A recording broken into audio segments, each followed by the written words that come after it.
Now tell me a little bit about the work that you do with the clients, because there are many reasons why people want to get a plastic surgery. In your case, you got your nose jobs and then you found the self-esteem. Many people don't, because maybe the plastic surgery didn't work out, because maybe they don't accept their self entirely. Sure. So what kind of questions, or how does that consultation process works with the clients? So when a client contacts me, usually through my website, it's justinjedlica.com, so I people will send me an inquiry, and sometimes people say, I want to send you a picture of me and you tell me what you would change. And I said, no, I don't do this.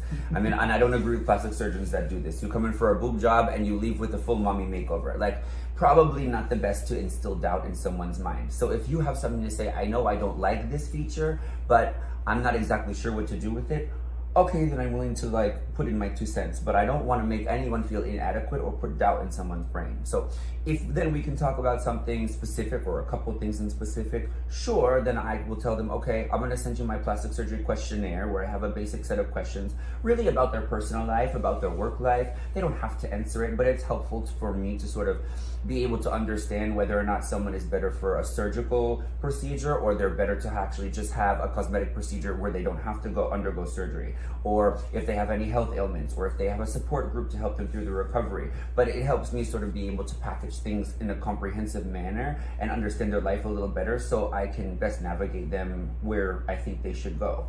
So we go through that in the beginning. Obviously, for my consultations, I charge a fee. It's a $500 fee. And then my consultations, I say it's an hour, but I always end up spending at least 2 hours with people, which is fine. And then if people want to have custom design implants, which not to say that they do, but if they want to have custom design implants, I charge $1,500 for the design process, and to see them to completion with the manufacturing company.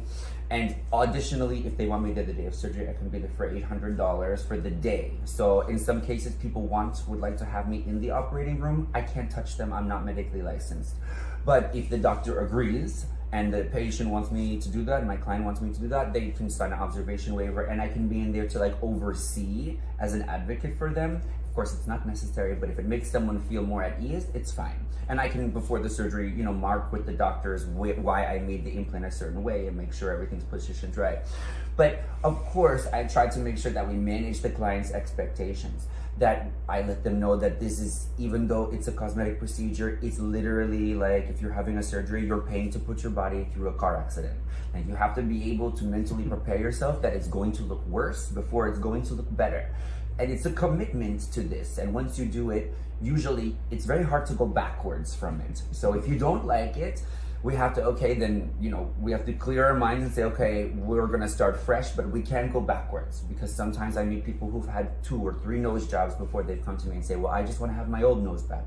And I try to tell them, listen, we can try to find someone who's gonna give you something like this, but you have to accept the reality of what we have now and what potentially someone can do to help you going forward. But the expectation needs to be realistic, or 100% you will be let down every time. And then it's just better that you just don't do it, right? And also expecting perfection, whatever that is to you, if you in fact have that in your mind, it's probably not achievable. So if we can get to 90%, then usually that's probably a great thing. But 100%, most of us can still pick apart things. I've had 5 nose jobs, 5!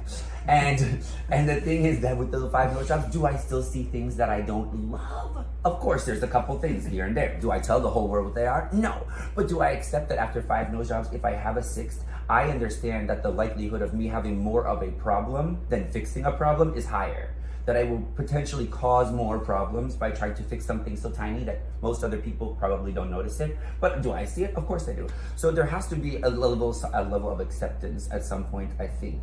You can only do but so many revisions, and after a while the scar tissue and all of those things, they just don't heal as easily. So I think managing expectations is extremely important with clients, right?